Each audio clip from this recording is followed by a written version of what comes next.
Hello friends, നമുക്ക് കുട്ടികൾക്കൊക്കെ lunch ബോക്സിനൊക്കെ തയ്യാറാക്കാൻ പറ്റുന്ന കടലച്ചോറ് എങ്ങനെ ഉണ്ടാക്കാൻ നോക്കാം. അപ്പോൾ അതിനായിട്ട് നമ്മൾ ഒരു കപ്പ് കടല ഇന്നലെ രാത്രി സോക്ക് ചെയ്ത് വെച്ചതാണ്.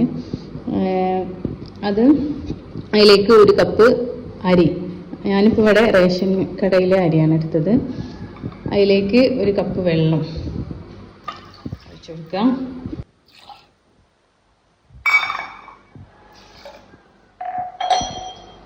കുറച്ച് ഉപ്പിട്ട് കൊടുക്കാം. കടല അരിയൊക്കെ മൂടുന്ന രീതിയിൽ വെള്ളം ഒഴിച്ചു കൊടുക്കണം. എന്നിട്ടൊന്ന് മിക്സ് ചെയ്തതിന് ശേഷം കുക്കർ അടച്ചു കൊടുത്തതിന് ശേഷം ഒന്ന് വേവിച്ചെടുക്കുക. ഹൈ ഫ്ലെയിമിൽ ഒരു വിസിലും ലോ ഫ്ലെയിമിൽ 2 വിസിലും അടുപ്പിച്ചെടുക്കാം. ഇനി നമുക്കിതിലേക്ക് വറവിടാം. അതിനായിട്ട് നമ്മൾ ഒരു പാൻ എടുത്തിട്ട് അതിലേക്ക് വെളിച്ചെണ്ണ ഒഴിക്കാം. എണ്ണ ചൂടായി വന്നതിന് ശേഷം കടുകിട്ട് പൊട്ടിക്കാം.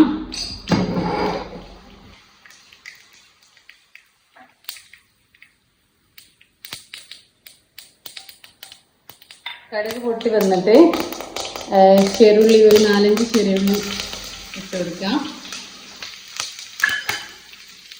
ഇതിലേക്ക് ഒരു വറ്റൽമുളക്, ഒരു പച്ചമുളക്, കുറച്ച് കറിവേപ്പില ഇട്ട് കൊടുക്കാം. വിസിലടുപ്പിച്ചതിന് ശേഷം ഒരു അരമണിക്കൂർ റെസ്റ്റ് ചെയ്യാൻ വെച്ചതിന് എന്നിട്ട് ഇതിലേക്ക് ഇട്ട് കൊടുക്കാം. അപ്പം നമ്മൾ കുക്കായിട്ട് കഴിഞ്ഞിട്ടുണ്ട്.